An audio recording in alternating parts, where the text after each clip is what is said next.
Hello guys, in this video I'm going to teach you about income from other sources. Without any further delay, let's get started.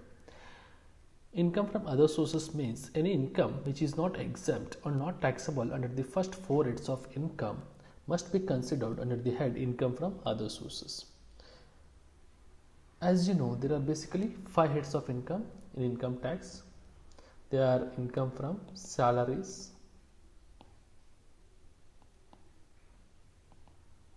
income from house property, income from business or profession, capital gains, and last one, income from other sources. Income from other sources, we have to record those incomes which are not taxable at the first four heads of income. First four heads of income ಯಾವು ಅಂದರೆ income from salaries, income from house property, income from business or profession and capital gains. ಈ first four heads of ಇನ್ಕಮಲ್ಲಿ ಯಾವ incomes exempt ಆಗೋದಿಲ್ಲ ಮತ್ತು taxable ಆಗೋದಿಲ್ಲ, ಆ ಇನ್ಕಮ್ಸ್ನ ನಾವಿಲ್ಲಿ income from other ಸೋರ್ಸಲ್ಲಿ ರೆಕಾರ್ಡ್ ಮಾಡಬೇಕಾಗುತ್ತೆ. ನಾವು let us see those incomes which are taxable at the head income from other sources. In the format I have mentioned some of the important incomes which are taxable under the head income from other sources. Dividends, interest on securities, bank interest on fixed deposits, casual incomes, income from family pension, composite rent, income from subletting, gifts, insurance commission, deemed incomes, royalty or mining rent, ground rent, withdrawal from national savings scheme, agriculture income from land situated outside India, directors fees or commission, salaries received by a MP, MLA or MLC, examination fees received by a teacher not from the employer, interest on employees contribution to an URPF, remuneration received for writing articles in journal or magazine, interest on compensation or enhanced compensation, receipts without consideration, interest on income tax refund and any other incomes. Now let us do these incomes in details. Then that means what are the terms and conditions for recording these incomes as income from other sources. First one, dividend. Okay, dividend income na ಯಾವ ರೀತಿ taxable ಮಾಡಬೇಕು ಅಂತ ನೋಡಿ. Dividend means is a part of capital of a company which is distributed to shareholders. ಅಂದರೆ ಪ್ರಾಫಿಟನ್ನು ಏನು companies ಶೇರ್ಹೋಲ್ಡರ್ಸ್ಗೆ distribute ಮಾಡ್ತಾರೆ ಅದಕ್ಕೆ ನಾವು ಡಿವಿಡೆಂಡ್ಸ್ ಅಂತ ಟ್ರೀಟ್ ಮಾಡ್ತೀವಿ. Dividend from domestic or Indian company are exempt. ಈ ಡಿವಿಡೆಂಟನ್ನು ಡೊಮೆಸ್ಟಿಕ್ ಆರ್ ಇಂಡಿಯನ್ ಕಂಪನೀಸಿಂದ ರಿಸೀವ್ ಮಾಡಿದ್ರೆ ಫುಲ್ಲಿ ಎಕ್ಸೆಪ್ಟ್ ಮಾಡಿ ಪ್ರಾಬ್ಲಮಲ್ಲಿ ಕೊಟ್ಟಿರೋದನ್ನು ನಿಲ್ ಅಂತ ತೊಗೋಬೇಕಾಗುತ್ತೆ. Next, dividend from foreign companies fully taxable. Foreign ಕಂಪನೀಸಿಂದ ಡಿವಿಡೆಂಟ್ ರಿಸೀವ್ ಮಾಡಿದ್ರೆ ದಟ್ ಈಸ್ ಫುಲ್ಲಿ ಟ್ಯಾಕ್ಸಬಲ್. ನೀವು ಅದನ್ನು ಇನ್ಕಮ್ ಫ್ರಮ್ ಅದರ್ ಸೋರ್ಸಸ್ಗೆ ಆ್ಯಡ್ ಮಾಡ್ಕೊಳ್ಳಿ. Next, dividend from mutual fund companies are exempt. If any dividends is received from mutual fund companies like UTI is fully exempt. Okay, so that if it is given in the problem you have to record it as exempt or taken the value as nil. Next, dividend from cooperative society are fully taxable. Cooperative societies in the dividend receive ಮಾಡಿರೋದನ್ನ tax ಮಾಡಬೇಕಾದ್ರೆ income from other ಸೋರ್ಸಸ್ಗೆ add ಮಾಡ್ಕೊಳ್ಳಿ. Dividend under section 2 subsection 22 class E are fully taxable. Okay, under this section you have to record deemed dividend. Okay, deemed dividend ಅನ್ನು ಕೊಡ್ತಾರೆ, that is also fully taxable. ಇಲ್ಲಿ ನೀವು observe ಮಾಡಬೇಕಾದ್ರೆ domestic company or Indian company and mutual fund ಕಂಪನೀಸಿಂದ dividend receive ಆಗಿದೆ fully exempt, so that we have to taken it as a nil. And dividend from foreign companies, dividend from cooperative societies and deemed incomes deemed dividend are fully taxable. ಅವನ್ನ ಮಾತ್ರ ನೀವು add ಮಾಡ್ಕೋಬೇಕಾಗುತ್ತೆ. Next, deduction. And in income from other sources under section 57 we have to give deductions. Okay, section 57 of income tax act is with deductions allowable under income from other sources. Okay, ಇದರಲ್ಲಿ less ಮಾಡಬೇಕಾಗುತ್ತೆ dividend incomes ಇಂದ. Bank collection charges for collecting dividend. First deduction ಯಾವುದು ಅಂದರೆ ಡಿವಿಡೆಂಟಲ್ಲಿ bank collection charges. Usual ಆಗಿ companies direct ಆಗಿ share ಹೋಲ್ಡರ್ಸ್ಗೆ payment ಮಾಡೋದಿಲ್ಲ, through bank they pay dividend.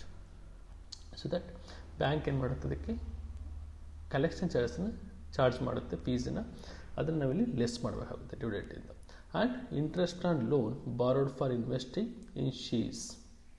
And also if the share holders or if the security holder borrowed any money for investing in shares and the interest payable on such loan amount is deductible from dividends. ಯಾವುದೇ ಲೋನ್ಸ್ನ ಬಾರೋ ಮಾಡ್ಕೊಂಡು ಅದ್ರ ಮೇಲೆ interest payment ಮಾಡ್ತಾ ಇದ್ರೆ for purchase of shares, ಅದನ್ನು ನಾವಿಲ್ಲಿ ಡಿವಿಡೆಂಟ್ನಿಂದ ಲೆಸ್ ಮಾಡಬೇಕಾಗುತ್ತೆ. Only on taxable dividends. Taxable dividends ಅಂದರೆ ಬ್ಯಾಂಕ್ ಕಲೆಕ್ಷನ್ ಚಾರ್ಜಸ್ ಮತ್ತು loan borrowed for investing in ಶೇರ್ಸನ್ನು ಯಾವುದನ್ನು ಡಿಡಕ್ಷನ್ ಮಾಡಬೇಕಾಗುತ್ತೆ ಅಂದರೆ only from dividend received from foreign companies and dividend received from cooperative societies and dividend. ಈ 3 dividends ಮೇಲೆ ಮಾತ್ರ tax ಡಿಡಕ್ಷನ್ಸ್ನ ಕೊಡಬೇಕು. ಇನ್ ಕೇಸ್ ಆಫ್ ಡೊಮೆಸ್ಟಿಕ್ ಕಂಪನಿಯಿಂದ ಡಿವಿಡೆಂಟ್ ರಿಸೀವ್ ಆದರೆ ಮತ್ತು ಮ್ಯೂಚುವಲ್ ಕಂಪನೀಸಿಂದ ಡಿವಿಡೆಂಟ್ ರಿಸೀವ್ ಆದರೆ ಯಾವುದೇ ಡಿಡಕ್ಷನ್ಸ್ ಕೊಡೋದಿಲ್ಲ, because these incomes are fully exempt ಆಗಿರೋದ್ರಿಂದ ನಿಲ್ ತೊಗೊಂಡಿರ್ತೀವಿ ವ್ಯಾಲ್ಯೂ, ಏಕೆಂದ್ರೆ ಡಿಡಕ್ಷನ್ಸ್ ಕೊಡೋದಕ್ಕೆ ಬರೋದಿಲ್ಲ. This is all about dividends. Next income, interest on securities. Securities means bonds, debentures, commercial papers, treasury bills, like that. ನಿಮಗೆ ಸೆಕ್ಯೂರಿಟೀಸಲ್ಲಿ 2 types of securities ಬರುತ್ತೆ. ಒಂದು less tax securities and another means tax free securities. Less tax securities means those securities which are subject to TDS. ಈ securities less tax securities ಮೇಲೆ TDS deduct ಆಗುತ್ತೆ. TDS means tax deducted at source, ಅಂದರೆ income ಟ್ಯಾಕ್ಸನ್ನು ಸೋರ್ಸಲ್ಲಿ, ಅಂದರೆ where it is generated and when it is generated will be deductible. ಅಂದರೆ assessees income tax file ಮಾಡೋವರೆಗೂ wait ಮಾಡೋದಿಲ್ಲ, ಇನ್ಕಮ್ ಎಲ್ಲಿ ಜನರೇಟ್ ಆಗುತ್ತೆ ಅಲ್ಲೇ ಟ್ಯಾಕ್ಸ್ನ ಡಿಡಕ್ಟ್ ಮಾಡ್ತಾರೆ ಇನ್ಕಮ್ ಟ್ಯಾಕ್ಸ್ನ. ಅದಕ್ಕೆ ನಾವು ಲೆಸ್ ಟ್ಯಾಕ್ಸ್ ಸೆಕ್ಯೂರಿಟೀಸ್ ಅಂತ ಟ್ರೀಟ್ ಮಾಡ್ತೀವಿ. Tax free securities means these securities are not subject to tax, these are exempted from tax. Okay, ಈ income tax free securities income ಟ್ಯಾಕ್ಸಿಂದ ಎಕ್ಸೆಂಪ್ಟ್ ಆಗಿರುತ್ತೆ. ಇಲ್ಲಿ ಅಗೈನ್ ಸೆಕ್ಯೂರಿಟೀಸ್ನ 2 ಕ್ಲಾಸಿಫಿಕೇಶನ್ಸ್ ಮಾಡ್ತೀವಿ: government securities, commercial securities. Government securities are those securities which are issued by government, whether it is central government or state government. Commercial securities means other than government, like companies or private limited companies or public limited companies. Okay, ಅದಕ್ಕೆ ನಾವು commercial securities ಅಂತ read ಮಾಡ್ತೀವಿ. ಈ taxable ಮಾಡಬೇಕಾದ್ರೆ certain conditions are applicable. Okay, ಯೂಶುವಲಾಗಿ securities ಮೇಲೆ interest ಇನ್ಕಮನ್ನು receive ಮಾಡ್ತೀವಿ. ಇಂಟ್ರೆಸ್ಟನ್ನು ರಿಸೀವ್ ಮಾಡಿದಾಗ ಅದನ್ನು ಲೆಸ್ ಟ್ಯಾಕ್ಸ್ ಸೆಕ್ಯೂರಿಟೀಸ್ ಇಲ್ಲ ಟ್ಯಾಕ್ಸಬಲ್ ಸೆಕ್ಯೂರಿಟೀಸ್ ಅಂತ ಐಡೆಂಟಿಫೈ ಮಾಡಬೇಕಾಗುತ್ತೆ. ನಿಮ್ಗೆ ಇಲ್ಲಿ ಟ್ಯಾಕ್ಸ್ ಫ್ರೀ ಸೆಕ್ಯೂರಿಟೀಸ್ ಆದರೆ ಕ್ಲಿಯರ್ ಕಟ್ಟಾಗಿ ಮೆನ್ಷನ್ ಮಾಡಿರ್ತಾರೆ. ಟ್ಯಾಕ್ಸ್ ಫ್ರೀ ಸೆಕ್ಯೂರಿಟೀಸ್ ಅಂತ ಮೆನ್ಷನ್ ಮಾಡಿದರೆ ಮಾತ್ರ ಅದು ಟ್ಯಾಕ್ಸ್ ಫ್ರೀ ಸೆಕ್ಯೂರಿಟೀಸ್ ಆಗುತ್ತೆ. ಟ್ಯಾಕ್ಸ್ ಫ್ರೀ ಸೆಕ್ಯೂರಿಟೀಸ್ ಅಂತ ಮೆನ್ಷನ್ ಆಗಿಲ್ಲ ಅಂದರೆ in default we have to take it as a less tax securities.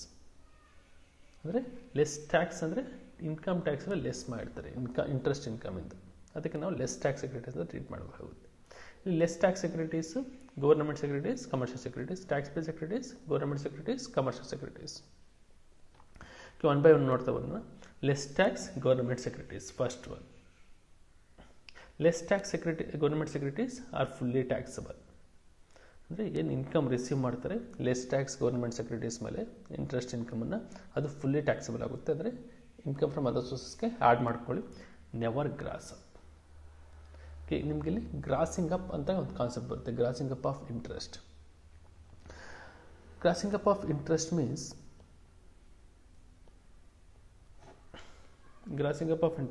taxable interest refers to the net interest received by the security holder plus amount of income tax deducted at source are paid by the issuing authority on behalf of the security holder.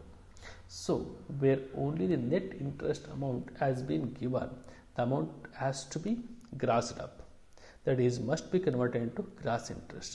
This procedure of converting net interest into gross interest is known as grossing up of interest. Okay, ಏನಾಗುತ್ತೆ ಅಂದರೆ interest income ಮೇಲೆ income ಟ್ಯಾಕ್ಸನ್ನು deduct ಮಾಡ್ತಾರೆ. ಅಂದರೆ ಎಲ್ಲಿ when and where it is generated. Okay, ಆ income ಟ್ಯಾಕ್ಸನ್ನು deduct ಮಾಡಿ ನೆಟ್ ಅಮೌಂಟನ್ನು ಮಾತ್ರ ಸೆಕ್ಯೂರಿಟಿ ಹೋಲ್ಡರ್ಗೆ ಪೇಮೆಂಟ್ ಮಾಡ್ತಾರೆ. ಇದಕ್ಕೆ ನಾವು gross net interest TDS deduct ಆಗಿರುತ್ತೆ. ಇದನ್ನು ನಾವೇನು ಮಾಡಬೇಕು ಅಂದರೆ ಗ್ರಾಸ್ ಇಂಟ್ರೆಸ್ಟ್ ಆಗಿ ಕನ್ವರ್ಟ್ ಮಾಡಬೇಕು. Say better example is bank interest. Assume that have 1 lakh rupees cash with me. I want to deposit it bank as a FD. ಬ್ಯಾಂಕಲ್ಲಿ FD ಆಗಿ ಇಟ್ಟಿದ್ದೀನಿ ಅಂದರೆ ಅದಕ್ಕೆ ನಾವು ಇಂಟ್ರೆಸ್ಟ್ನ ಅರ್ನ್ ಮಾಡ್ತೀವಿ. Assume that bank is giving 15% rate of interest. 1 lakh fixed deposit ಇಟ್ಟಿದ್ದೀನಿ, 15% rate of interest ಬರುತ್ತೆ. ಅಲ್ಲಿಗೆ 1 ಇಯರ್ಗೆ ರೇಟ್ ಆಫ್ ಇಂಟ್ರೆಸ್ಟ್ ಎಷ್ಟು ಬರುತ್ತೆ, amount of interest 1 lakh 15% 15,000. Okay, per year bank ನನಗೆ 15,000 ಕೊಡಬೇಕು. But before paying 15,000 they will deduct TDS. Okay, tax deducted source ಅಂದರೆ ಇಲ್ಲಿ 15,000 ಬ್ಯಾಂಕ್ FD ಕೊಡ್ತಾ ಇಂಟ್ರೆಸ್ಟ್ ಕೊಡ್ತಾ ಇದೆ. ಇಂಟ್ರೆಸ್ಟಲ್ಲಿ ಟ್ಯಾಕ್ಸನ್ನು ಡಿಡಕ್ಟ್ ಮಾಡಿ ರಿಮೈನಿಂಗ್ ಅಮೌಂಟ್ ಮಾತ್ರ ಕೊಡುತ್ತೆ. TDS on interest is bank interest 10%. 10% TDS applicable ಆಗುತ್ತೆ. 10% 15,000 ಮೇಲೆ ಆದರೆ 1,500. 1,500 ಟ್ಯಾಕ್ಸ್ ಡಿಡಕ್ಟ್ ಮಾಡುತ್ತೆ. ರಿಮೈನಿಂಗ್ 13,500 ಮಾತ್ರ ನನಗೆ ಕೊಡುತ್ತೆ. ಅಲ್ಲಿಗೆ ನನಗೆ ಬಂದರೆ ಇಂಟ್ರೆಸ್ಟ್ ಇನ್ಕಮ್ ಎಷ್ಟು, 13,500 ಮಾತ್ರ ನನಗೆ ಬಂದಿದೆ. ಇದೇನು ಡಿಡಕ್ಟ್ ಮಾಡಿಕೊಡ್ತಾರೆ, ಇದು ನಮಗೆ ನೆಟ್ ಇಂಟ್ರೆಸ್ಟ್. ಗ್ರಾಸ್ ಇಂಟ್ರೆಸ್ಟ್ ಎಷ್ಟು, total gross interest means total interest is 15,000. Okay, ನನಗೆ ನನ್ನ ರೆಕಾರ್ಡಲ್ಲಿ ರಿಫ್ಲೆಕ್ಟ್ ಆಗೋದಲ್ಲಿ 13,500 ಮಾತ್ರ. But for income tax purpose, for while filing income tax, I have to record gross interest. But ನನಗೆ ಕೊಟ್ಟಿರೋಂಥದ್ದು ನೆಟ್ ಇಂಟ್ರೆಸ್ಟ್ ಮಾತ್ರ. Net ಇಂಟ್ರೆಸ್ಟನ್ನು ಇವಾಗ gross interest ಆಗಿ convert ಮಾಡಬೇಕು, ಟೋಟಲ್ ಇಂಟ್ರೆಸ್ಟ್ ಆಗಿ. ದಟ್ ಮೀನ್ಸ್ TDSನ ಆ್ಯಡ್ ಮಾಡ್ಕೋಬೇಕು. TDS ಆ್ಯಡ್ ಮಾಡ್ಕೊಳ್ಳೋದಕ್ಕೆ ನಮಗೆ TDS ಎಷ್ಟು ಅಂತ ಕೊಟ್ಟಿರೋದಿಲ್ಲ, ನಮಗೆ ಕೊಟ್ಟಿರೋದು ಓನ್ಲಿ ನೆಟ್ ಇಂಟ್ರೆಸ್ಟ್ ಮಾತ್ರ. ನೆಟ್ ಇಂಟ್ರೆಸ್ಟ್ ಎಷ್ಟು ಕೊಟ್ಟಿದ್ದಾರೆ, 13,500. Okay, we have to assume that TDS is deducted 10%. TDS 10% deduct ಆಗಿದೆ. 10% ಡಿಡಕ್ಟ್ ಆಗಿದೆ ಎಷ್ಟು ಪರ್ಸೆಂಟ್ ಇರುತ್ತೆ, ಇದು ಓನ್ಲಿ 90% ಮಾತ್ರ ಇರುತ್ತೆ. ಇದನ್ನು 100% ಕನ್ವರ್ಟ್ ಮಾಡಬೇಕು. 100% ಕನ್ವರ್ಟ್ ಮಾಡಿದ್ರೆ 13,500 ಡಿವೈಡ್ ಬೈ 90 ಇಂಟು 100 ಆದರೆ 15,000 ಬರುತ್ತೆ. ಈ ರೀತಿ ನೆಟ್ ಇನ್ಕಮನ್ನು ನಾವು ಗ್ರಾಸ್ ಇಂಟ್ರೆಸ್ಟ್ ಆಗಿ ಕನ್ವರ್ಟ್ ಮಾಡೋದಕ್ಕೆ ನಾವು ಗ್ರಾಸಿಂಗ್ ಅಪ್ ಅಂತ ಕರಿತೀವಿ. ಇದೇ ರೀತಿ interest on securities also TDS 10% deduct ಆಗಿರುತ್ತೆ. ಅದನ್ನು ನಾವೀಗ 100% ಅಂದರೆ 10% ಡಿಡಕ್ಟ್ ಆದರೆ 90% ಮಾತ್ರ ಕೊಟ್ಟಿರ್ತಾರೆ ಪ್ರಾಬ್ಲಮಲ್ಲಿ, ಅದನ್ನು 100% ಕನ್ವರ್ಟ್ ಮಾಡಬೇಕು.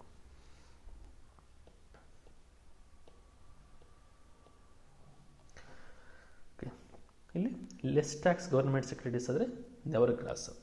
ಏನು ಆ್ಯಕ್ಚುಯಲ್ ಅಮೌಂಟ್ ಕೊಟ್ಟಿರ್ತಾರೆ ಇಂಟ್ರೆಸ್ಟ್ ಇನ್ಕಮ್ನ, ಆ್ಯಕ್ಚುಯಲ್ ಅಮೌಂಟನ್ನು ಮಾತ್ರ ಆ್ಯಡ್ ಮಾಡ್ಕೊಳ್ಳಿ. Next tax free government securities. Tax free government securities ಆದರೆ ದೀಸ್ ಆರ್ ಫುಲ್ಲಿ ಎಕ್ಸೆಪ್ಟ್. ಅದನ್ನು ಫುಲ್ಲಿ ಎಕ್ಸೆಪ್ಟ್ ಮಾಡಿ ಟ್ಯಾಕ್ಸ್ ಫ್ರೀ ಗೌರ್ಮೆಂಟ್ ಸೆಕ್ಯೂರಿಟೀಸ್ ಅಂತ ಕ್ಲಿಯರ್ ಕಟ್ಟಾಗಿ ಮೆನ್ಷನ್ ಮಾಡಿದರೆ ಅದನ್ನು ನಿಲ್ ತಗೊಳ್ಳಿ, ಇಲ್ಲಾಂದರೆ ಎಕ್ಸೆಪ್ಟ್ ಅಂತ ಮೆನ್ಷನ್ ಮಾಡಿ. ಎರಡು ಗೌರ್ಮೆಂಟ್ ಸೆಕ್ಯೂರಿಟೀಸ್ ಅದು. ಗೌರ್ಮೆಂಟ್ ಸೆಕ್ಯೂರಿಟೀಸಲ್ಲಿ ಲೆಸ್ ಟ್ಯಾಕ್ಸ್ ಗೌರ್ಮೆಂಟ್ ಸೆಕ್ಯೂರಿಟೀಸ್ ಅಂದರೆ fully taxable, no gross. Tax free government securities fully exempt, ಯಾವುದೇ ರೀತಿ ರೆಕಾರ್ಡ್ ಮಾಡೋ ಆಗಿಲ್ಲ. Next commercial securities. Less tax commercial securities. Less tax commercial securities ಆದರೆ ಟ್ಯಾಕ್ಸ್ ಫೈಲ್ ಮಾಡಬೇಕಾದ್ರೆ you have to observe 2 points. Case 1, if the amount of interest is given in the problem, such interest should be gross up. ನಿಮಗೆ less tax commercial securities ಮೇಲೆ interest income ಡೈರೆಕ್ಟಾಗಿ ಕೊಟ್ಟಿದ್ದಾರೆ ಅಂದರೆ ಅದನ್ನು ನಾವೀಗ gross up ಮಾಡಬೇಕು. Assume that previous example 13,500 ಕೊಟ್ಟೆ. 13,500 is the net interest. ಅದನ್ನು 90% ಮಾತ್ರ, ಅದು ಅಂದರೆ 10% TDS ಡಿಡಕ್ಟ್ ಆಗಿದೆ. ಇವಾಗ ಅದನ್ನು 100% ಕನ್ವರ್ಟ್ ಮಾಡ್ತೀವಿ ಅಂದರೆ 15,000. ಈ ರೀತಿ ಗ್ರಾಸ್ ಅಪ್ ಮಾಡಬೇಕಾಗುತ್ತೆ. ಅಮೌಂಟ್ ಆಫ್ ಇಂಟ್ರೆಸ್ಟ್ನ ಡೈರೆಕ್ಟಾಗಿ ಕೊಟ್ಟರೆ. Assume that it is given as the problem as rupees 13,500 interest on commercial securities received ಅಂತ ಕೊಡ್ತಾರೆ. ಈ ರೀತಿ ಇಂಟ್ರೆಸ್ಟ್ ಕೊಟ್ಬಿಟ್ಟಿದ್ರೆ ಅವಾಗ ನಾವು ಅದನ್ನು ಗ್ರಾಸ್ ಅಪ್ ಮಾಡಬೇಕು, ಅದನ್ನು 100% ಕನ್ವರ್ಟ್ ಮಾಡಬೇಕಾಗುತ್ತೆ. Next case 2, if the amount of investment and rate of interest is given, gross interest is calculated straight away, no gross up. ನಿಮಗೆ ಅಮೌಂಟ್ ಆಫ್ ಇಂಟ್ರೆಸ್ಟ್ ಕೊಡೋದಲ್ಲೇ ಜಸ್ಟ್ ಅಮೌಂಟ್ ಆಫ್ ಇನ್ವೆಸ್ಟ್ಮೆಂಟ್ ಮತ್ತು rate of interest ಮಾತ್ರ ಕೊಟ್ಟಿದ್ರೆ ಆಗ ನಾವೇ calculate ಮಾಡಬೇಕಾಗುತ್ತೆ. ಯಾವ to calculate the interest, ಆವಾಗ ನಮಗೆ ಗ್ರಾಸ್ ಇಂಟ್ರೆಸ್ಟ್ ಡೈರೆಕ್ಟಾಗಿ ಬರುತ್ತೆ. ಆವಾಗ ನಾವು ಗ್ರಾಸ್ ಅಪ್ ಮಾಡೋ ಅವಶ್ಯಕತೆ ಇರೋದಿಲ್ಲ. ನಿಮ್ಗೆ just interest amount of interest ಕೊಟ್ಟಿದ್ರೆ ನೆಟ್ ಇಂಟ್ರೆಸ್ಟ್ ಅಂತ ಟ್ರೀಟ್ ಮಾಡಿ ಗ್ರಾಸ್ ಅಪ್ ಮಾಡಿ. ನಿಮಗೆ ಅಮೌಂಟ್ ಆಫ್ ಇನ್ವೆಸ್ಟ್ಮೆಂಟ್ ಮತ್ತು ರೇಟ್ ಆಫ್ ಇಂಟ್ರೆಸ್ಟ್ ಕೊಟ್ಟಿದ್ರೆ ನಾವೇ ಕ್ಯಾಲ್ಕುಲೇಟ್ ಮಾಡಬೇಕು. ಕ್ಯಾಲ್ಕುಲೇಟ್ ಮಾಡಿದ್ದು ಗ್ರಾಸ್ ಇಂಟ್ರೆಸ್ಟ್ ಆಗಿರುತ್ತೆ. ಅಗೇನ್ ಗ್ರಾಸ್ ಅಪ್ ಮಾಡೋ ಅವಶ್ಯಕತೆ ಇರೋದಿಲ್ಲ ಇನ್ case of less tax commercial securities. So for example rupees 1 lakh invested in commercial securities at 15%.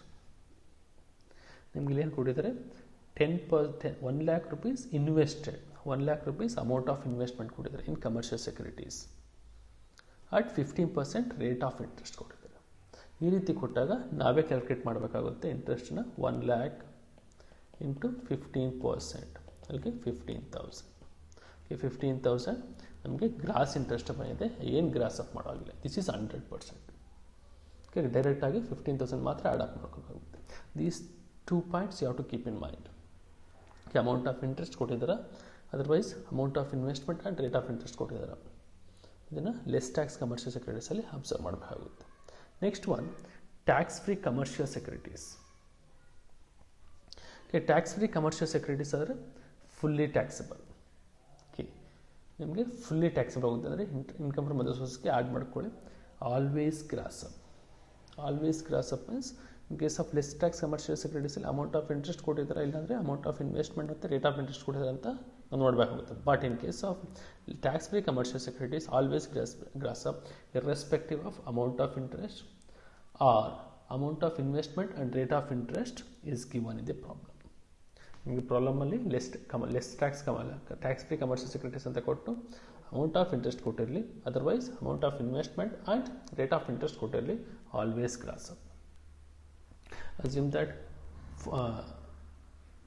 Old ಎಕ್ಸಾಂಪಲ್ಸ್ನ ತಗೊಳ್ಳಿ.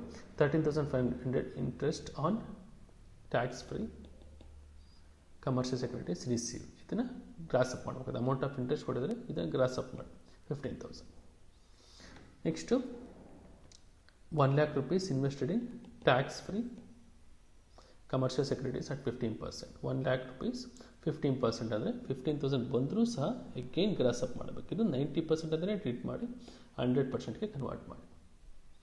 ಓಕೆ, 16,500. ಈ ರೀತಿ ನಾವು always gross up. Okay, gross up of ಇಂಟ್ರೆಸ್ಟ್ಗೆ formula gross up of interest is equal to net interest income divide by 90 into 100. ಇದೇ ಫಾರ್ಮುಲಾನ ನೀವು use ಮಾಡಬೇಕಾಗುತ್ತೆ. These are the terms and conditions for charging interest on securities as income from other sources. Next, some of the other interest incomes which are not subject to TDS. No TDS is made for the following: 4.25% of national defense bonds, national development bonds.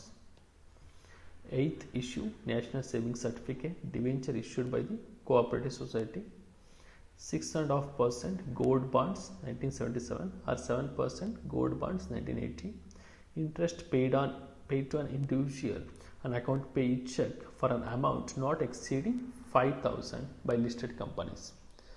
Interest on debentures na company account pay cheque ಮೂಲಕ ಡೈರೆಕ್ಟಾಗಿ individual ಇನ್ವೆಸ್ಟರ್ಗೆ payment ಮಾಡಿದ್ರೆ, if it is less than 5,000, no TDS. If it is more than 5,000, then TDS is deductible. Next, interest on foreign government securities, post office monthly income accounts, post office time deposits, post office recurring deposits, Indira Vikas Path or Kisan Vikas Path. Okay, if interest is earned on any of these investments, TDS is not applicable. That means whatever the amount is given in the problem, that will be added to income from other sources. No grass up. Is all about interest on securities. Interest on securities ke ee terms and conditions applicable agutte. Okay, listed and unlisted andre listed means which are listed in stock exchange, unlisted means which are not listed in stock exchange. That doesn't make much difference in treatment. Now see the third one, bank interest on fixed deposits, fully taxable. Bank interest on fixed deposit is fully taxable, grossing up the interest if it exceeds 10,000. Okay, bank interest 10,000 exceed ಆದರೆ ಮಾತ್ರ ಇಲ್ಲಿ taxable, ಇಲ್ಲಿ gross up ಮಾಡಬೇಕಾಗುತ್ತೆ.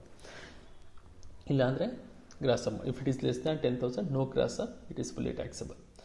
ಸೇ for example bank interest 5,000 ಇದೆ, 5,000 ಮಾತ್ರ add ಮಾಡ್ಕೊಳ್ಳಿ income from other ಸೋರ್ಸ್ಗೆ. Otherwise if it is 15,000 ಆದರೆ 10,000 ಕ್ರಾಸ್ ಆಗುತ್ತೆ, ಅವಾಗ ಗ್ರಾಸ್ ಅಪ್ ಮಾಡಬೇಕು. Gross up formula 15,000 divide by 90 into 100. ಈ ರೀತಿ ಗ್ರಾಸ್ ಅಪ್ ಮಾಡಿದ್ರೆ 16,500. ಈ ರೀತಿ 16,500 ಆ್ಯಡ್ ಮಾಡ್ಕೋಬೇಕು. ಲೆಸ್ ದ್ಯಾನ್ 10,000 ಇದ್ದರೆ ಆ್ಯಸ್ ಇಟ್ ಈಸ್ ತೊಗೊಳ್ಳಿ ಅಮೌಂಟನ್ನು. ಮೋರ್ ದ್ಯಾನ್ 10,000 ಇದ್ದರೆ we have to gross up. Next casual income. Casual incomes refers to income in the nature of windfall. It refers to income which is unexpected and unpredictable in nature. Casual income ಅಂದರೆ those are incomes which are in the nature of windfall. Windfall ಅಂದರೆ ಗಾಳಿ ಬೀಸೋ ರೀತಿ. ಗಾಳಿ ಯಾವಾಗ ಬೀಸುತ್ತೆ ಅಂತ ನಮಗೆ ಗೊತ್ತಿರೋದಿಲ್ಲ. ಬೀಸಿದ್ರೆ ಬೀಸ್ಬೋದು, ಬೀಸಿದ್ರೆ ಇರ್ಬೋದು. And these incomes are unexpected and unpredictable. We can't expect. ನಮಗೆ ಒಂದೇ ಬರುತ್ತೆ ಇನ್ಕಮ್ ಅಂತ ಎಕ್ಸ್ಪೆಕ್ಟ್ ಮಾಡೋಕ್ಕಾಗಲ್ಲ. ಅನ್ಪ್ರಿಡಿಕ್ಟಬಲ್, ನಾವು ಪ್ರಿಡಿಕ್ಷನ್ ಮಾಡೋದಕ್ಕಾಗೋದಿಲ್ಲ. ಈ ರೀತಿ ಇನ್ಕಮ್ಸ್ ನಾವು ಕ್ಯಾಶುಯಲ್ ಇನ್ಕಮ್ಸ್ ಟ್ರೀಟ್ ಮಾಡ್ತೀವಿ. Some of the casual incomes are income from lottery income.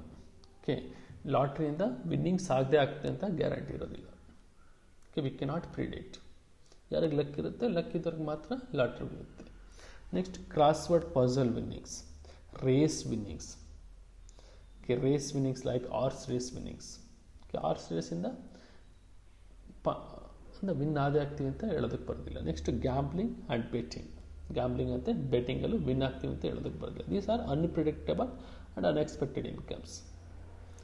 ಈ ರೀತಿ ಇನ್ಕಮ್ಸ್ ಅರ್ನ್ ಆಗಿದ್ರೆ ದೀಸ್ ಆರ್ ಫುಲ್ಲಿ ಟ್ಯಾಕ್ಸಬಲ್. ಇದನ್ನು ಇನ್ಕಮ್ ಫ್ರಮ್ ಅದರ್ ಸೋರ್ಸ್ಗೆ ಆ್ಯಡ್ ಮಾಡ್ಕೊಳ್ತೀವಿ. Next, no deduction is available for any expenses incurred towards earning casual incomes under section 57. Under section 57 ಎಕ್ಸ್ಪೆನ್ಸಸ್ನ deductions ಕೊಡ್ತೀವಿ income from other ಸೋರ್ಸಲ್ಲಿ. Casual ಇನ್ಕಮ್ಸಿಂದ incomes ಬಂದರೆ ಯಾವುದೇ expense incur ಮಾಡಿದ್ರೆ ಡಿಡಕ್ಷನ್ಸ್ ಸಿಗೋದಿಲ್ಲ. In case of casual incomes only, casual ಇನ್ಕಮ್ಸಿಗೆ ಮಾತ್ರ ಯಾವುದೇ ರೀತಿ ಡಿಡಕ್ಷನ್ಸ್ ಸಿಗೋದಿಲ್ಲ. ಸೇ ಫಾರ್ ಎಕ್ಸಾಂಪಲ್ ಲಾಟ್ರಿ ವಿನ್ ಆಯಿತು, ಲಾಟ್ರಿ ವಿನ್ ಆದರೆ ಡಿಡಕ್ಷನ್ಸ್ ಏನಾಗುತ್ತೆ, ಲಾಟ್ರಿ ಟಿಕೆಟ್ ಪರ್ಚೇಸ್ ಮಾಡಿದ ಎಕ್ಸ್ಪೆನ್ಸ್ ಆಗಿರುತ್ತೆ, ಅದನ್ನು ಎಕ್ಸ್ಪೆನ್ಸ್ ಅಂತ ತೋರಿಸೋದಕ್ಕೆ ಬರೋದಿಲ್ಲ. ಜಸ್ಟ್ ಲಾಟ್ರಿ ವಿನ್ನಿಂಗ್ಸ್ ಏನಿರುತ್ತೆ ಅದನ್ನು ಮಾತ್ರ ಫುಲ್ ಅಮೌಂಟ್ ಟ್ಯಾಕ್ಸಬಲ್ ಆಗುತ್ತೆ, ಯಾವುದೇ ಡಿಡಕ್ಷನ್ಸ್ ಇರೋದಿಲ್ಲ. Next, casual income received by the assessee could be either be gross or net. ಹೀಗೆ ನಿಮಗೆ ಪ್ರಾಬ್ಲಮಲ್ಲಿ ಕ್ಯಾಶುಯಲ್ ಇನ್ಕಮ್ಸ್ನ ಗ್ರಾಸ್ ಅಥವಾ ನೆಟ್ ಏನು ಬೇಕಾದ್ರೂ ಕೊಡ್ಬೋದು. ಗ್ರಾಸ್ ಅಂತ ಮೆನ್ಷನ್ ಮಾಡಿದ್ರೆ ಆ್ಯಸ್ ಇಟ್ ಈಸ್ ಅಮೌಂಟನ್ನು ರೆಕಾರ್ಡ್ ಮಾಡಿ, ನೆಟ್ ಅಂತ ಕೊಟ್ಟಿದ್ರೆ we have to gross up. Next, gross means total income earned, net means gross income minus TDS. Where income from horse race winnings exceeds ₹5,000 and any other casual incomes exceeds ₹10,000, the payer is under an obligation to TDS at the rate of 30%.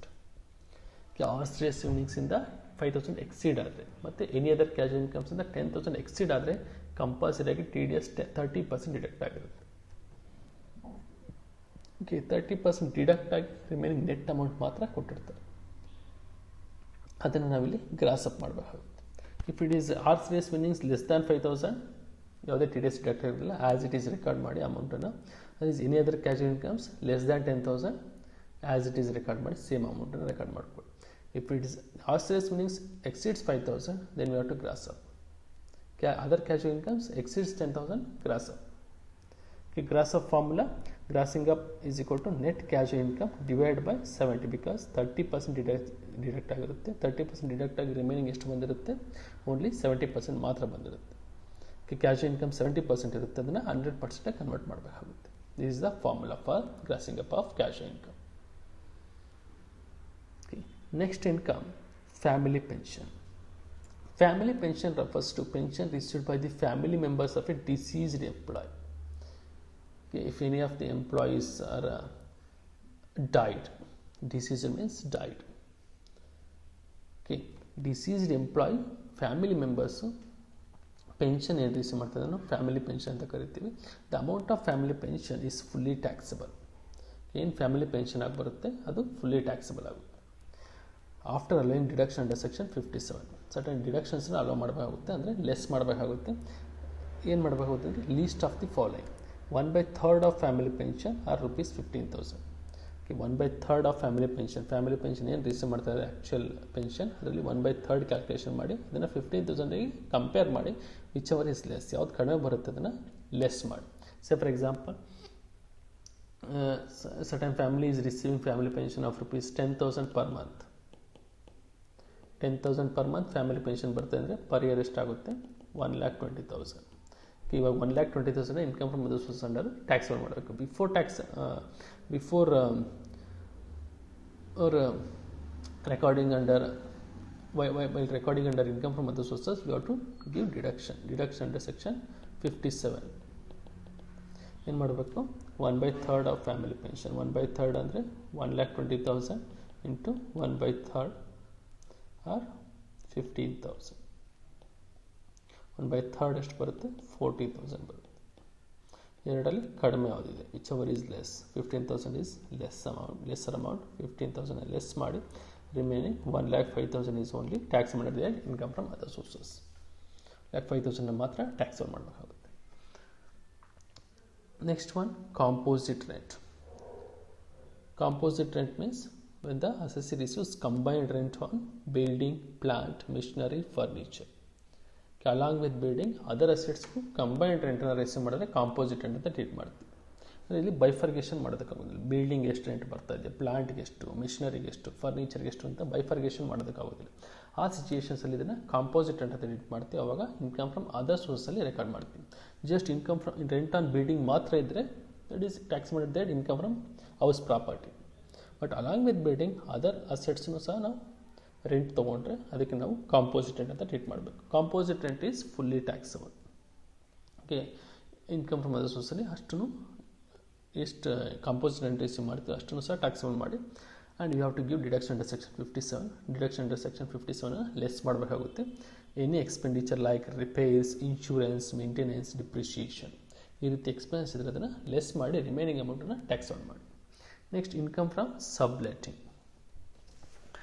Subletting means a property is said to be sublet when the tenant of the property further let out the entire property or a part of the property to another person for a rental income.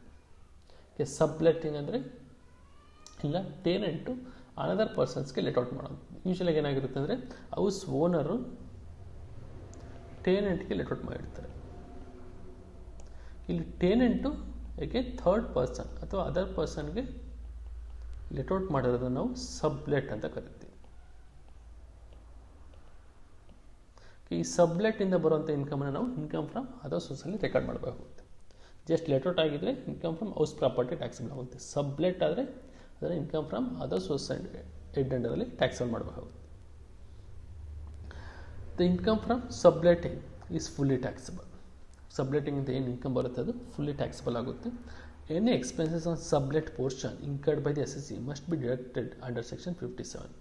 Any expense incur ಮಾಡಿದ್ರೆ tenant on sublet portion is fully deductible under section 57. Under section 57 ಅಲ್ಲಿ ನಾವು less ಮಾಡಬೇಕಾಗುತ್ತೆ. This is all about subletting.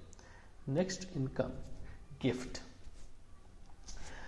Gift from non-relatives fully taxable if the aggregate of the gift received exceeds 50,000. ಈ ಗಿಫ್ಟ್ಸನ್ನ ನಾನ್ ರಿಲೇಟಿವ್ಸಿಂದ ಸಂಬಂಧಿಕರು ಅಲ್ದವರಿಂದ receive ಮಾಡಿದ್ರೆ, ಸೇ for example friends ಇಂದ receive ಮಾಡಿದ್ರೆ aggregate gifts 50,000 exceed ಆಗುತ್ತೆ ಅಂದರೆ 50,000 ಜಾಸ್ತಿ ಆಯಿತು ಅಂದರೆ ಮಾತ್ರ ಟ್ಯಾಕ್ಸಬಲ್ ಆಗುತ್ತೆ. If it is less than 50,000 fully exempt, ಅದನ್ನು ರೆಕಾರ್ಡ್ ಮಾಡೋ ಅವಶ್ಯಕತೆ ಇರೋದಿಲ್ಲ. 50,000 ಜಾಸ್ತಿ ಬಂತು ಅಂದರೆ ಟ್ಯಾಕ್ಸ್ ಮಾಡಿ ಫುಲ್ ಅಮೌಂಟನ್ನು. ನೆಕ್ಸ್ಟ್ ಗಿಫ್ಟ್ ಫ್ರಮ್ ರಿಲೇಟಿವ್ಸ್, ಸಂಬಂಧಿಕರಿಂದ ಗಿಫ್ಟನ್ನು ರಿಸೀವ್ ಮಾಡಿದ್ರೆ fully exempted irrespective of the amount. ಯಾವುದೇ ರೀತಿ ಇಲ್ಲಿ ಕಟ್ ಆಫ್ ಅಮೌಂಟ್ ಇರೋದಿಲ್ಲ. ಫುಲ್ಲಿ ಎಕ್ಸೆಂಪ್ಟ್ ಮಾಡ್ತೀವಿ ಅಂದರೆ ನೇಲ್ ತೊಗೋಬೇಕಾಗುತ್ತೆ value. Gift from non relatives less than 50,000 exempt, more than 50,000 fully taxable. Gift from relatives fully exempted irrespective of the amount of gift. ರಿಲೇಟಿವ್ಸ್ಗೆ ಏನೇನು include ಆಗುತ್ತೆ ಟರ್ಮಿನಾಲಜೀಸ್ ಅಂತ ಕೊಟ್ಟಿದೆ. Next gift received on account of specified event.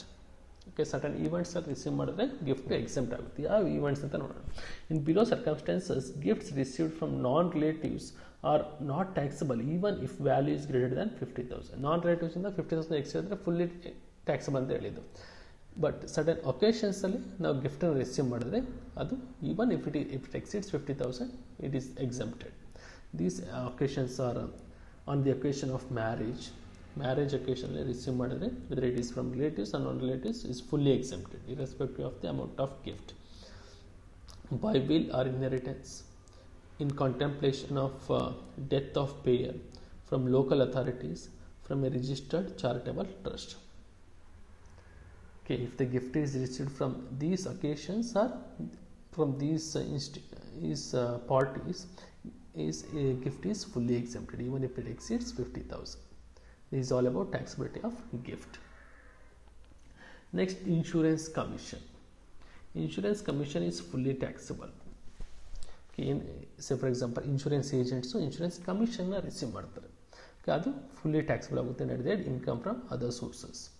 If the amount of commission exceeds 20,000, TDS is deducted.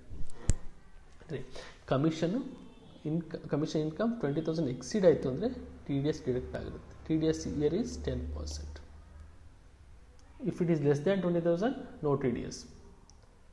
Okay, ಅಂದರೆ TDS deduct ಆಗಿದ್ರೆ you have to gross up. ನಾವು gross up ಮಾಡಬೇಕಾಗುತ್ತೆ. ಯಾವಾಗ ಗ್ರಾಸ್ ಅಪ್ ಮಾಡಬೇಕಾಗುತ್ತೆ? Only if it exceeds 20,000. If it is less than 20,000 same as it is ಅಮೌಂಟನ್ನು record ಮಾಡಬೇಕು. Okay, so for example 10,000 commission ಬಂದಿದೆ ಅಂದರೆ 10,000 ಟ್ಯಾಕ್ಸ್ ಆನ್ ಮಾಡ್ತೀವಿ. ಅದರ್ವೈಸ್ ನಿಮಗೆ 25,000 ಕಮಿಷನ್ ಕೊಟ್ಟಿದ್ದಾರೆ ಅಂತ ಪ್ರಾಬ್ಲಮ್ ಕೊಟ್ಟರೆ you have to gross up 100% convert ಮಾಡಬೇಕಾಗುತ್ತೆ. ಅದು 90% ರೀಟ್ ಮಾಡಬೇಕಾಗುತ್ತೆ. Okay, this is the formula: net amount divided by 90 into 10,000 only if it exceeds 20,000. Next, deemed incomes. Income from undisclosed sources. ಯಾವ ಸೋರ್ಸಿಂದ ಬಂದಿದೆ ಅಂತ ಅಸೆಸ್ಸಿ ಡಿಸ್ಕ್ಲೋಸ್ ಮಾಡಲಿಲ್ಲ ಅಂದರೆ ಅದನ್ನು ನಾವು ಡೀಮ್ಡ್ ಇನ್ಕಮ್ ಅಂತ ಕರಿತೀವಿ. ಅದರ terminology is black money. Black money ಅಥವಾ ಡೀಮ್ಡ್ ಇನ್ಕಮ್ ಅಂದರೆ ಎರಡು ಒಂದೇ. ಅಂದರೆ ಸೋರ್ಸ್ ಯಾವುದು ಅಂತ ಡಿಸ್ಕ್ಲೋಸ್ ಆಗಿರೋದಿಲ್ಲ, ಎಲ್ಲಿಂದ ಬಂತು, ಯಾವಾಗ ಬಂತು, ಏನು ಇರೋದಿಲ್ಲ ಡಾಕ್ಯುಮೆಂಟ್ಸ್. ಅದಕ್ಕೆ ನಾವು ಡೀಮ್ಡ್ ಇನ್ಕಮ್ ಅಂತ ಟ್ರೀಟ್ ಮಾಡ್ತೀವಿ. Some of the deemed incomes are unexplained cash credit. ಅಕೌಂಟ್ಗೆ ಕ್ಯಾಶ್ ಕ್ರೆಡಿಟ್ ಆಗಿದೆ, ಅದನ್ನು ಎಲ್ಲಿಂದ ಬಂತು ಅಂತ ಎಕ್ಸ್ಪ್ಲೈನ್ ಮಾಡಿಲ್ಲ, ಅದು ನಮಗೆ ಡೀಮ್ಡ್ ಇನ್ಕಮ್ ಆಗುತ್ತೆ. Unrecorded and unexplained investment shares, securities or properties ಏನೋ ಮಾಡಿದ್ದಾರೆ ಇನ್ವೆಸ್ಟ್ಮೆಂಟು, ಅದಕ್ಕೆ ರೆಕಾರ್ಡೇ ಮಾಡಿಲ್ಲ. ಮತ್ತು ಎಲ್ಲಿಂದ ಸೋರ್ಸ್ ಆಫ್ ಇನ್ಕಮನ್ನು ರೆಕಾರ್ಡ್ ಮಾಡಿಲ್ಲ ಅಂದರೆ that is also deemed income. ಅನ್ರೆಕಾರ್ಡೆಡ್ unexplained money, bullion, jewellery or any other valuable articles. ಏನೇ ವ್ಯಾಲ್ಯೂಬಲ್ ಆರ್ಟಿಕಲ್ಸ್ನ ಪರ್ಚೇಸ್ ಮಾಡಿದ್ರೆ, ಸೇ ಫಾರ್ ಎಕ್ಸಾಂಪಲ್ ಗೋಲ್ಡನ್ನ ಪರ್ಚೇಸ್ ಮಾಡಿದ್ರೆ ಅದಕ್ಕೆ ಸೋರ್ಸ್ ಆಫ್ ಇನ್ಕಮ್ ಏನು ಅಂತ ತೋರಿಸಿಲ್ಲ, ಅದಕ್ಕೆ ನಾವು ಡೀಮ್ಡ್ ಇನ್ಕಮ್ ಅಂತ ಟ್ರೀಟ್ ಮಾಡ್ತೀವಿ. Partly record investment, money, bullion, jewellery or any other valuable articles. Record ಮಾಡಿದ್ದಾರೆ ಬಟ್ ಫುಲ್ ವ್ಯಾಲ್ಯೂ ರೆಕಾರ್ಡ್ ಮಾಡಿಲ್ಲ. 1 kg ಗೋಲ್ಡನ್ನು ರೆಕಾರ್ಡ್ ಮಾಡಿ ಪರ್ಚೇಸ್ ಮಾಡಿದರೆ ಬಟ್ 1/2 kg ಮಾತ್ರ ರೆಕಾರ್ಡ್ ಮಾಡಿದ್ದಾರೆ. Partly recorded valuables. ಏನು shortage of amount of record ಮಾಡಿದರೆ ಅದನ್ನು ನಾವಿಲ್ಲಿ ಟ್ಯಾಕ್ಸ್ ಆನ್ ಮಾಡಬೇಕಾಗುತ್ತೆ as a deemed income. Next, unexplained expenditure. ಯಾವುದೇ ಎಕ್ಸ್ಪೆಂಡಿಚರ್ ಮಾಡಿರೋದಕ್ಕೆ ಯಾವುದೇ ರೀತಿ ಎಕ್ಸ್ಪ್ಲನೇಷನ್ ಇಲ್ಲ ಅಂದರೆ ಸೋರ್ಸ್ ಆಫ್ ಇನ್ಕಮನ್ನು ಡಿಸ್ಕ್ಲೋಸ್ ಮಾಡಿಲ್ಲ ಅಂದರೆ that is also treated as a deemed incomes. Next, amount borrowed or repaid on hundi. Hundi ಅಂದರೆ that is not licensed kind of trade. ಈ ಹಳ್ಳಿ ಸೈಡಲ್ಲಿ ಮಾಡುವಂಥದ್ದು, ವಿಲೇಜಸ್ ಸೈಡಲ್ಲಿ ಹುಂಡಿ ಅಂತ ಇರುತ್ತೆ.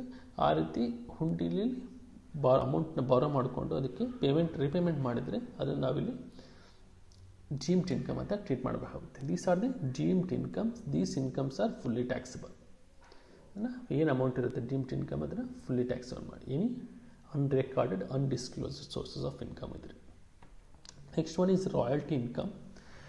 Royalty income means income received for writing books, articles, giving lectures, giving right to use patent, trademark, copyrights, brand names, etc. ಯಾವುದೇ ಇಂಟೆಲೆಕ್ಚುಯಲ್ ರೈಟ್ಸನ್ನು ನಾವು ಸೇಲ್ ಮಾಡೋದು, ಅದರಿಂದ ರಿಸೀವ್ ಮಾಡೋಂಥ ರೆಮ್ಯುನರೇಷನ್ ನಾವಿಲ್ಲಿ ರಾಯಲ್ಟಿ ಇನ್ಕಮ್ ಅಂತ ಟ್ರೀಟ್ ಮಾಡ್ತೀವಿ. ಸೇ ಫಾರ್ ಎಕ್ಸಾಂಪಲ್ ರೈಟಿಂಗ್ ಬುಕ್ಸನ್ನು ಬರೆದ್ರೆ, articles, giving lectures, special lectures ಕೊಟ್ಟರೆ, ಮತ್ತು giving rights to use patents, trade mark, copyrights, brand names, ಇದೆಲ್ಲ ರೈಟ್ಸ್ ಕೊಟ್ಟು ರೆಮ್ಯುನರೇಷನ್ ರಿಸೀವ್ ಮಾಡೋದನ್ನು ರಾಯಲ್ಟಿ ಇನ್ಕಮ್ ಅಂತ ಟ್ರೀಟ್ ಮಾಡಬೇಕಾಗುತ್ತೆ. Royalty income is fully taxable. Royalty income ಆಗಿ ಏನು ರಿಸೀವ್ ಮಾಡ್ತದನ್ನು ಇನ್ಕಮ್ ಫ್ರಮ್ ಅದರ್ ಸೋರ್ಸ್ಗೆ ಆ್ಯಡ್ ಮಾಡ್ಕೊಳ್ಳಿ. And we have to deduct any expenses incur to on royalty income. Okay, royalty ಇನ್ಕಮನ್ನು earn ಮಾಡೋದಕ್ಕೆ ಏನೇ ಎಕ್ಸ್ಪೆನ್ಸನ್ನು ಇನ್ಕರ್ ಮಾಡೋದನ್ನು ಲೆಸ್ ಮಾಡಿ ರಾಯಲ್ಟಿ ಇನ್ಕಮಿಂದ. Next interest on compensation or enhanced compensation. Compensation and enhanced compensation ಯಾವಾಗ ಬರುತ್ತೆ ಅಂದರೆ in case of compulsory acquisition. ಈ ಕಂಪಲ್ಸರಿ ಎಕ್ವೇಷನ್ ನಾವು ಕ್ಯಾಪಿಟಲ್ ಗೇನ್ಸಲ್ಲಿ ಡಿಸ್ಕಸ್ ಮಾಡಿದ್ವಿ. ಓಕೆ, ಕಂಪಲ್ಸರಿ ಎಕ್ವೇಷನ್ ಯೂಶುವಲ್ ಆಗಿ ಗವರ್ನಮೆಂಟ್ ಲ್ಯಾಂಡ್ ಅಥವಾ ಪ್ರಾಪರ್ಟೀಸ್ನ ಆಕ್ವೈರ್ ಮಾಡಿಕೊಡುತ್ತೆ. ಅದಕ್ಕೆ ನಾವು ಕಂಪಲ್ಸರಿ ಎಕ್ವೇಷನ್ ಅಂತ ಟ್ರೀಟ್ ಮಾಡ್ತೀವಿ. ಕಂಪಲ್ಸರಿ ಎಕ್ವೇಷನ್ ಮಾಡಿದಾಗ ಕಾಂಪನ್ಸೇಷನ್ ಕೊಡುತ್ತೆ government, or additional compensation that is enhanced compensation ಕೊಡುತ್ತೆ. ಆ ಕಾಂಪನ್ಸೇಷನ್ ಅಥವಾ ಅಡಿಷನಲ್ ಕಾಂಪನ್ಸೇಷನ್ ಮೇಲೆ ಗವರ್ನಮೆಂಟ್ ಇಂಟ್ರೆಸ್ಟ್ ಪೇಮೆಂಟ್ ಮಾಡೋದು, that is tax payment that income from other sources. Compensation ಅಥವಾ ಎನ್ಹೆನ್ಸ್ಡ್ ಕಾಂಪನ್ಸೇಷನ್ ಆದರೆ ಕ್ಯಾಪಿಟಲ್ ಗೇನ್ಸ್ ಆಗುತ್ತೆ. Interest on compensation or enhanced compensation ಆದರೆ that is tax payment that income from other sources. This is taxable in the year of receipt. However, 50% of such interest is deductible under section 57 and 50% is taxable. Actual expenses shall be fully ignored. Okay, taxable ಮಾಡಬೇಕಾದ್ರೆ interest on compensation enhanced compensation 50% ಡಿಡಕ್ಷನ್ಸ್ನ ಕೊಡಬೇಕಾಗುತ್ತೆ. 50% less ಮಾಡಿ remaining 50% ಮಾತ್ರ taxable ಆಗುತ್ತೆ. Is the condition. Actual expense ಯಾರು incur ಮಾಡೋದನ್ನು ignore ಮಾಡಿ.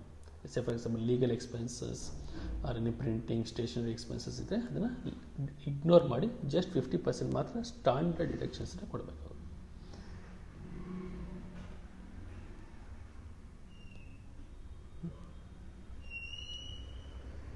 Royalties, mining ರೆಂಟ್ವರೆಗೂ ಡಿಸ್ಕಸ್ ಮಾಡಿದೆ ಇನ್ ಡೀಟೇಲ್ ಆಗಿ. Next one is ground rent. Ground rent or land rent is the rent received on vacant land, letting out vacant land. ಅಂದರೆ ಖಾಲಿ ಸೈಟನ್ನು ನಾವು let out ಮಾಡಿದಾಗ ಅದರಿಂದ ಇನ್ಕಮ್ ರಿಸೀವ್ ಮಾಡಿದ್ರೆ ರೆಂಟಲ್ ಇನ್ಕಮ್ ರಿಸೀವ್ ಮಾಡೋದನ್ನ ground rent ಅಂತ ಕರೀತೀವಿ. That is tax payment income from other sources. ಅದೇ ಹೌಸ್ ರೆಂಟ್ ಆದರೆ income from house property, but ground rent ಅಥವಾ ಲ್ಯಾಂಡ್ ರೆಂಟ್ ಆದರೆ that is tax payment income from other sources. Next withdrawal from national saving scheme. ಈ national saving scheme is a kind of investment. ಆ ಇನ್ವೆಸ್ಟ್ಮೆಂಟಿಂದ any amount withdraw ಮಾಡಿದ್ರು ಸಹ ಅದು tax ಮಾಡಿದೆ income from other sources. Next one agriculture income from land situated outside India. Agriculture income is fully exempted if it is earned in India. Within ಇಂಡಿಯಾದಲ್ಲಿ land situated ಆಗಿದ್ದು agriculture income earn ಮಾಡಿದರೆ ಅದು fully exempt ಆಗುತ್ತೆ. But land situated outside ಇಂಡಿಯಾಯಿಂದ agriculture income earn ಮಾಡಿದ್ರೆ that is tax ಮಾಡಿದೆ income from other sources. Next directors fees or commission. As a ಏನಾದ್ರು assessee director ಆಗಿ ವರ್ಕ್ ಮಾಡ್ತಿರೋದ್ರಿಂದ ಫೀಸ್ ಅಥವಾ ಕಮಿಷನ್ ಅರ್ನ್ ಮಾಡಿದೆ ದಟ್ ಈಸ್ ಟ್ಯಾಕ್ಸ್ ಮಾಡಿದೆ income from other sources. Next salaries received by MP, MLA or MLC.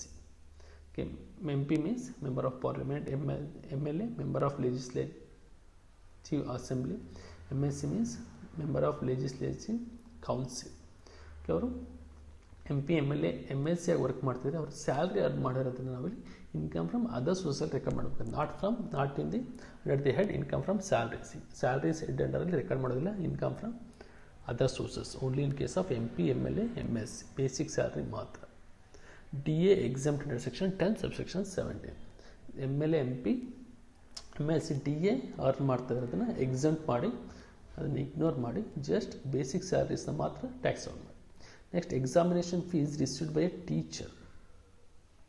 Okay, teacher examination fees like invigilation fees or valuation ಫೀಸನ್ನು receive ಮಾಡಿದರೆ that is tax ಮಾಡಿದೆ income from other sources.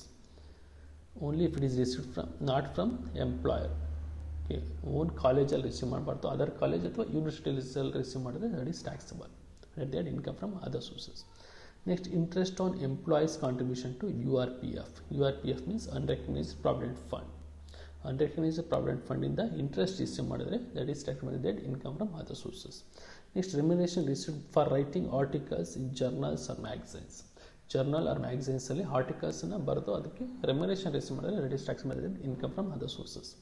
Next interest on compensation or enhanced compensation we already discussed. Receipts without consideration. ಯಾವುದನ್ನೇ ಆಗಲಿ asset or properties or anything which is received without consideration without paying any price. ಯಾವುದೇ amount payment ಮಾಡ್ದಲೇ ಏನೇ receive ಮಾಡೋದು ಅದು income from other ಸೋರ್ಸಲ್ಲಿ record ಮಾಡಬೇಕಾಗುತ್ತೆ. Next interest on income tax refund.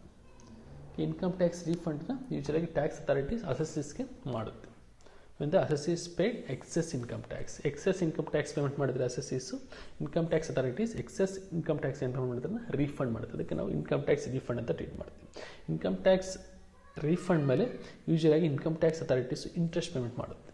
ಅದನ್ನು ನಾವು ಇಂಟ್ರೆಸ್ಟ್ ರಿಸೀವ್ ಮಾಡಿದರೆ ಅದನ್ನು ಇನ್ಕಮ್ ಫ್ರಮ್ ಅದರ್ ಸೋರ್ಸಲ್ಲಿ ರೆಕಾರ್ಡ್ ಮಾಡಬೇಕಾಗುತ್ತೆ. Next other incomes. Apart from these 24 main source of income ಬಿಟ್ಟು ರಿಮೈನಿಂಗ್ ಯಾವುದೇ ಇನ್ಕಮ್ಸ್ ಇರಲಿ ಅದನ್ನು ಸಹ ರೆಕಾರ್ಡ್ ಮಾಡಬೇಕಾಗುತ್ತೆ, which are not recorded at the first 4 heads of income. Okay, next gross income. ಇಷ್ಟು total ಮಾಡಿಕೊಂಡ್ರೆ ನಿಮಗೆ ಗ್ರಾಸ್ ಇನ್ಕಮ್ ಬರುತ್ತೆ. ಗ್ರಾಸ್ ಇನ್ಕಮಲ್ಲಿ ಲೆಸ್ ಡಿಡಕ್ಷನ್ ಅಂಡರ್ ಸೆಕ್ಷನ್ 57. ನೀವು ಎರಡು ರೀತಿ ಮಾಡ್ಬೋದು. ಒಂದು, ಈಚ್ ಇಂಡಿವಿಜುವಲ್ ಇನ್ಕಮ್ನ ರೆಕಾರ್ಡ್ ಮಾಡಿದಾಗ ಇಮಿಡಿಯೇಟಾಗಿ 57ಅಲ್ಲಿ ಡಿಡಕ್ಟ್ ಮಾಡ್ಬೋದು. ಅದರ್ವೈಸ್ ನೀವು ಜಸ್ಟ್ ಇನ್ಕಮ್ಸ್ನ ರೆಕಾರ್ಡ್ ಮಾಡಿ ಲೇಟರ್ ಆನ್ ಬೇಕಾದ್ರೆ ಸೆಕ್ಷನ್ 57ಅಲ್ಲಿ ಡಿಡಕ್ಷನ್ಸ್ ಕೊಡ್ಬೋದು. ಸೆಕ್ಷನ್ 57 ಲೆಸ್ ಮಾಡಾದ್ಮೇಲೆ ಬರುವಂಥ ಇನ್ಕಮ್ಮೇ taxable income from other sources. ಈ ರೀತಿ ಕ್ಯಾಲ್ಕುಲೇಷನ್ ಮಾಡಬೇಕಾಗುತ್ತೆ. ನೆಕ್ಸ್ಟು ಡಿಡಕ್ಷನ್ ಅಂಡರ್ ಸೆಕ್ಷನ್ 57 ಮೇಯ್ನಾಗಿ ಯಾವಾಗ ಬರ್ತದೆ ಅಂತ ನೋಡೋಣ. ಡಿಡಕ್ಷನ್ ಅಂಡರ್ ಸೆಕ್ಷನ್ 57 ಇದನ್ನು ರೆಸ್ಪೆಕ್ಟಿವ್ ಇನ್ಕಮ್ಸಿಂದ ಲೆಸ್ ಮಾಡಬೇಕಾಗುತ್ತೆ. First, in case of respect of family pension. Family pension ಆದರೆ 1/3 of family pension or 15,000 which ever is less. Family pension ಏನು ಬಂದಿರುತ್ತೆ ಅದರಲ್ಲಿ 1/3 ಲೆಸ್ ಮಾಡಿ, ಥರ್ಡನ್ನು ಕ್ಯಾಲ್ಕುಲೇಟ್ ಮಾಡಿ ಅದನ್ನು 15,000 ಕಂಪೇರ್ ಮಾಡಿ ಯಾವ್ದು ಕಡಿಮೆ ಬರುತ್ತೆ ಅದನ್ನು ಫ್ಯಾಮಿಲಿ ಪೆನ್ಷನಿಂದ ಲೆಸ್ ಮಾಡಬೇಕು. Next, in respect of income from subletting, amount of expenditure incurred by the SSC on sublet portion. Sublet portion whole ಹೌಸನ್ನು ಸಬ್ಲೆಟ್ ಮಾಡಿದರೆ ಎಂಟೈರ್ ಹೌಸ್ಗೆ ಏನು ಎಕ್ಸ್ಪೆಂಡಿಚರ್ ಇನ್ಕರ್ ಮಾಡ್ತಾರೆ ಅದನ್ನು ಲೆಸ್ ಮಾಡಬೇಕು. ಪೋರ್ಷನ್ ಆಫ್ ಹೌಸನ್ನು ಮಾತ್ರ ಸಬ್ಲೆಟ್ ಮಾಡಿದರೆ ಅವಾಗ ಎಷ್ಟು ಪೋರ್ಷನ್ ಸಬ್ಲೆಟ್ ಮಾಡಿರ್ತಾರೆ ಅಷ್ಟು ಪೋರ್ಷನ್ ಎಕ್ಸ್ಪೆಂಡಿಚರ್ ಮಾತ್ರ ನಾವು ಲೆಸ್ ಮಾಡಬೇಕಾಗುತ್ತೆ. Next, in respect of plant machinery let out in case of composite rent, amount of expenditure incurred by the SSC on the plant and machinery and building let out like repairs, maintenance, insurance, depreciation. Composite rent ಅಲ್ಲಿ ಈ expense ಇದ್ರೆ less ಮಾಡ್ಕೊಳ್ಳಿ. Next, in respect of royalty income, amount of expenditure incurred by the SSC towards earning royalty income like typing, proofreading, books purchase. Okay, say for example royalty income received from writing booksಗೆ ಬರ್ತಿದ್ರೆ ಏನು expense ಬರುತ್ತೆ ಅಂದರೆ typing expense ಬರುತ್ತೆ, proof reading, book purchase, ಈ ರೀತಿ expense ಇದ್ದರೆ ಅದನ್ನು ಲೆಸ್ ಮಾಡಬೇಕಾಗುತ್ತೆ. Next one, in respect of interest on compensation or against compensation, 50% of taxable amount of interest received on compensation against compensation should be deducted. Okay, whatever the interest received on compensation or against compensation, 50% of that amount should be deducted from such income. In respect of taxable dividend income, dividend income ಮೇಲೆ bank collection charges and interest on loan borrowed for the purchase of shares ಮೇಲೆ ಯೂಶಲಾಗಿ dividend payment ಮಾಡ್ತಾರೆ. ಆ ಶೇರ್ಸ್ನ purchase ಮಾಡೋದಕ್ಕೆ loan ತೊಗೊಂಡಿದ್ದ ಮೇಲೆ interest payment ಮಾಡ್ತಾರೆ, ಅದನ್ನು ಸಹ ಡಿವಿಡೆಂಡ್ ಇನ್ಕಮಿಂದ ಲೆಸ್ ಮಾಡಬೇಕು. Next one, in respect of taxable interest on securities, interest on ಸೆಕ್ಯೂರಿಟೀಸಿಂದ ಬ್ಯಾಂಕ್ ಕಲೆಕ್ಷನ್ ಚಾರ್ಜಸ್ ಅಂದರೆ ಲೆಸ್ ಮಾಡ್ಕೊಳ್ಳಿ. And interest on loan borrowed for investing in security invest ಮಾಡೋದಕ್ಕೆ ಲೋನ್ಸನ್ನ ಬಾರೋ ಮಾಡ್ಕೊಂಡು ಅದ್ರ ಮೇಲೆ ಇಂಟ್ರೆಸ್ಟ್ ಪೇಮೆಂಟ್ ಮಾಡ್ತಾಯಿದ್ರೆ ಅದನ್ನು ಸಹ ಲೆಸ್ ಮಾಡಬೇಕಾಗುತ್ತೆ. Next, in respect of other incomes taxable by the head other sources, a amount of expenditure incurred wholly and exclusively for earning such income which is chargeable under this head. Okay, other incomes ಯಾವ ಇದೆ ಅದರ ಮೇಲೆ expenditure incur ಮಾಡಿದ್ರೆ ಅದನ್ನು ಸಹ less ಮಾಡಬೇಕಾಗುತ್ತೆ. Next one, expenses not deductible. Okay, some of the other sources of ಇನ್ಕಮನ್ನು earn ಮಾಡೋದಕ್ಕೆ ಎಕ್ಸ್ಪೆನ್ಸ್ ಇನ್ಕರ್ ಮಾಡಿದ್ರೆ ಸರ್ಟನ್ ಇನ್ಕಮ್ಸ್ ಮೇಲೆ ಡಿಡಕ್ಷನ್ಸನ್ನು ಅಲೋ ಮಾಡೋದಿಲ್ಲ, ಅದು ಸೆಕ್ಷನ್ 57 ಡೀಲ್ ಮಾಡುತ್ತೆ. ಫಸ್ಟ್ ಒನ್ ಈಸ್ ಪರ್ಸನಲ್ ಎಕ್ಸ್ಪೆನ್ಸನ್ನು ಯಾವುದೇ ರೀತಿ ಡಿಡಕ್ಷನ್ಸ್ ಕೊಡೋ ಆಗಿಲ್ಲ. Next, interest paid or payable outside India without deducting tax at source. ಯಾವುದೇ ಇಂಟ್ರೆಸ್ಟ್ನ ಪೇಮೆಂಟ್ ಮಾಡ್ತಾ ಇದ್ದಾರೆ outside India without deducting TDS, ಅದಕ್ಕೂ ಸಹ ನಾವು ಡಿಡಕ್ಷನ್ಸ್ ಕೊಡೋದಿಲ್ಲ. Next, wealth tax. Next last one is expenditure in respect of winning lotteries, crossword puzzles, race, gambling, betting. ಈ source of ಇನ್ಕಮನ್ನು ಅರ್ನ್ ಮಾಡೋದಕ್ಕೆ ಎಕ್ಸ್ಪೆನ್ಸ್ ಇನ್ಕರ್ ಮಾಡಿದ್ರೆ ನಾವು ಡಿಡಕ್ಷನ್ಸ್ ಕೊಡಬಾರ್ದು. Next one, following is fully exempted from tax. ಕೆಳಗೆ ಕೊಟ್ಟಿರೋಂಥ incomes other source of income fully exempt ಆಗುತ್ತೆ. First one, national defence gold bonds 1980, national plan certificate 10 years, national plan saving certificate 12 year, national saving ಆನ್ಯುಯಿಟಿ certificate, treasury savings deposit certificate, fixed deposit scheme governed by the government savings certificate, fixed deposit rules 1968, post office cash certificates, post office saving account to the extent of 3,500 in case of individual account and rupees 7,000 in case of joint accounts. Post office savings bank account in the interest receive ಮಾಡಿದ್ವಿ. If it is rupees 3,500 or less than 3,500, it is fully exempted. Otherwise, if it exceeds 3,500, fully taxable. ಯಾವುದೇ ರೀತಿ exemption ಕೊಡೋದಿಲ್ಲ, full amount taxable ಮಾಡಿ. In case of joint account ಆಗಿದ್ರೆ up to 7,000 exempt ಆಗುತ್ತೆ. If it exceed 7,000, you have to tax entire amount. Next, post office cumulative time deposit account, public account in post office up to rupees 5,000. Fixed deposit scheme governed by the post office fixed deposit rules 1968, special bearer bonds 1991. Then special deposit scheme 1981, capital investment bonds, relief bonds, NRI bonds issued by RBI, non-resident rupee deposit bonds, deposits made by a retired government employee out of his retirement benefits for the lock-in period of 3 years, dividend on equity shares, preference shares, daily allowances, cash received on the occasion of marriage, refund of money by LIC under money back policy, income from units of mutual fund, agriculture income, interest on public provident fund, interest on national savings certificate, scholarship for research work, political party registered with the Election Commission of India. Okay, these incomes are exempt from income from other sources. ಈ incomes ಕೊಟ್ಟಿದ್ರೆ ನಾವು exempt ಅಂತ record ಮಾಡಿ ನಾವು nil value ತಗೋಬೇಕಾಗುತ್ತೆ. Next TDS. Following rates of TDS is applicable in these mentioned securities. In case of interest on security issued by statutory bodies or local authority, 10%, listed securities 10%, listed unlisted securities 10%, bank interest 10%, cash income 30%, insurance commission 10%, commission on sale of lottery tickets, no TDS if the amount does not exceed 1,000. ಕಡಿಮೆ ಇದ್ದರೆ TDS applicable, 1,000 exceed ಆದರೆ 10%.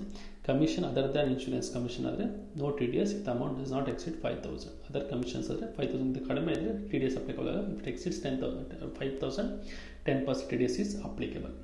ನಿಮಗೆ just cash incomes ಮಾತ್ರ 30% applicable ಆಗುತ್ತೆ. Remaining all other interest incomes or commission incomes 10% TDS is applicable.